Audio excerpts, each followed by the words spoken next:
And I thought, that is the most dangerous statement in the world. It's a confession that now Federal Reserve and government and Treasury, they're bosom buddies of corporations. And that, to me, is about as close to fascism as you can get. It is as close to fascism as you can get classically. And I think the public's starting to recognize this. We have the Prime Minister of Canada right now, Stephen Harper, saying that it looks like we're going into a depression. We have one of the chief of the IMF saying we're probably going to have riots worldwide if they, quote, don't get things going. But if you look at the IMF World Bank documents that got leaked to the BBC in late 2001, they state that they cut off liquidity by design to implode markets so that they can then come in and buy things up for pennies on the dollar. Can you speak to that?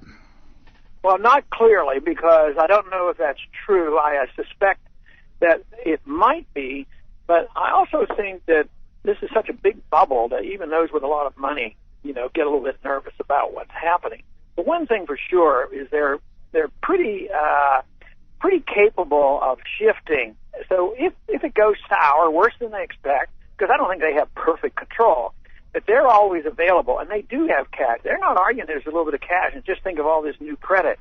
So there's a lot of money sitting there ready to be bought up, and it won't be the average guy on the street that lost everything in the stock market. It's going to be these people who got out a little sooner or got new credit from the Fed. Goldman Sachs will be around for a while, and the money market accounts have trillions of dollars. So somebody is going to buy this up, but it's not going to be a return to the market economy at the rate we're going. Well, I mean, the basic fundamental, and I'd like to get your take on this, Congressman. We're talking to Congressman Ron Paul from Texas. Dealing with this, I mean, clearly the authors of the economic collapse we're witnessing and the worldwide depression that this whole crisis is spiraling into are now posing and positioning themselves as the saviors.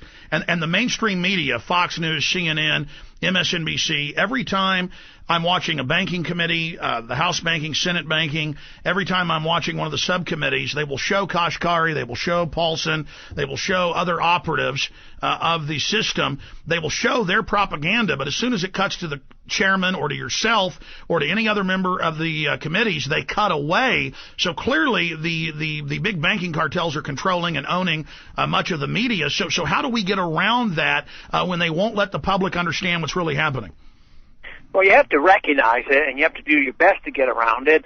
Although I complain just as you are complaining, I'm still getting a lot more interviews now than I did a year ago on this issue. So it's not, I'm not completely blocked out, but there's a lot of what you say that goes on. But then we have to go around them, if nothing else. What I fear is them closing down the Internet. That, to me, would be the big problem, if they take that away from us. So we've been able to reach millions of people through the Internet, and you reach a lot of people on radio. So if they start cracking down on radios and Internet and shortwave and all these things, then that's when we're really in big trouble. Well, as you know, they've openly in Congress talked about bringing back the Fairness Doctrine, this Internet 2 doctor. I'm sure you know, but for the audience, they are shifting basically all the new upgrades to Internet 2, where private corporations own it and control it, and they admit they're not going to allow free speech. They're only going to give people a few thousand websites and not the hundreds of millions that are currently available. So what they're doing is hijacking the web. We're going back to the full audience. Here we go. Okay, Congressman Ron Paul, and we've only got about 5 minutes left with you right now, sir. Specifically, there is an Army War College report out, and you know about Northcom announcing 20,000 combat troops for the streets of America. They're openly stating it is for civil unrest and rioting.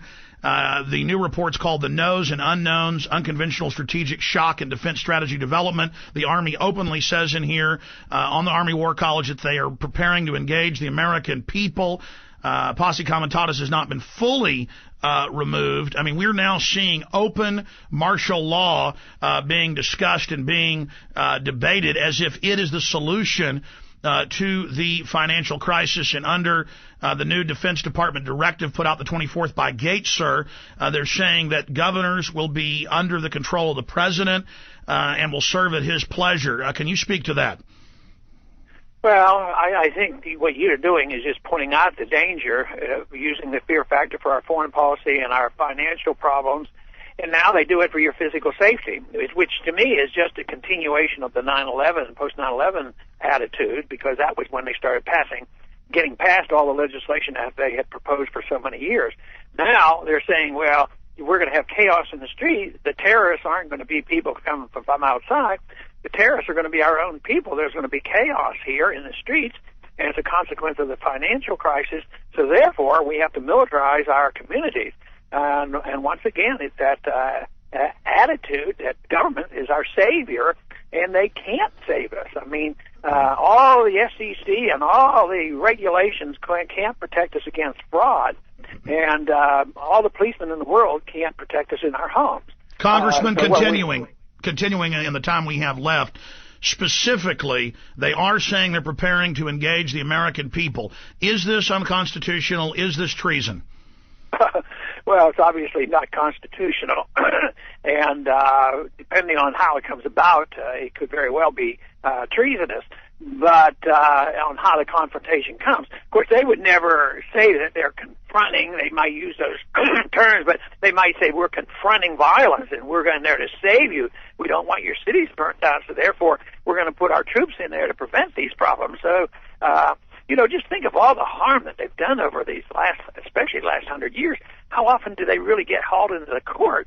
And what about the illegality of the whole monetary system? Nothing really happens. So it depends on what the people understand and believe in that really count.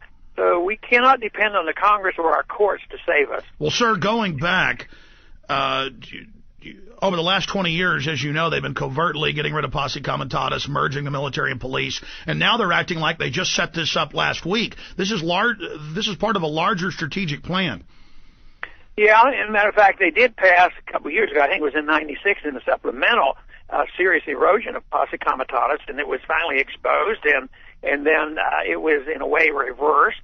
But that's just tokenism. I mean, if they feel like doing something wrong, they just go ahead and do it. So the fact that they reversed that in a token way shouldn't reassure us, because when push comes to shove, they're going to ignore it. But they would change the law when they get the opportunity, and this new administration, I'm sure, would be quite capable of doing it, even without the Congress. You know about executive orders. And PDD 51. Absolutely. Yeah. Sir, in closing, two final questions in the 2 minutes we have left with you. Specifically,